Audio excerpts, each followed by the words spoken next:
বাউল শিল্পী আবুল সরকাররে গ্রেপ্তার করছে পুলিশে। এটা লইয়া বাউল শিল্পীর যে সমিতির লোক আছে তারা এটি লইয়া আন্দোলন করতেছে। তো আমার কথা হইলো এই আবুল সরকার আসলে কি বলছে বা কি হয়েছে এই জিনিসটা আসলে জানতে হবে। এই যে উনি গান বাজনা করে এটি কিন্তু আমাদের কোরআনের জায়েজ নাই। তো উনি গান বাজনা করে এবং আমাদের এই কোরআন লইয়া উনি মাঝে মাঝে এক কথা বলে, এই আল্লাহ রাসুল এটা বলে নেই, আল্লাহ রাসুল সেটা বলে নেই। আরে ভাই, এই জিনিসটা আপনি বলা বা আপনার তো এটা অধিকার নেই। এটা বলবো কেটা? একটা ওলামায়ে বা এটা সম্বন্ধে যারা জানে তারা বলবো। আপনি গান বাজনা করেন, এরকম গান বাজনা করে আসলে এটি কথা বলবেন, এটি তো ঠিক না।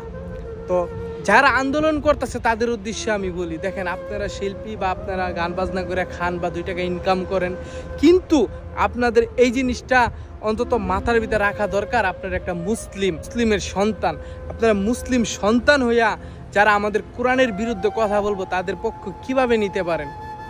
তো তাদের পক্ষ কিভাবে নিতে পারেন? তো এই জিনিসটা আপনারা একটু চিন্তা করেন ভাই।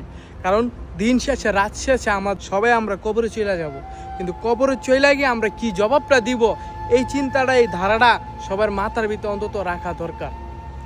তো আপনারা বিভাগ বুদ্ধি খাটায়া কাজকাম করেন, আপনাদের কাছে আমার একটু পরিমাণ অনুরোধ।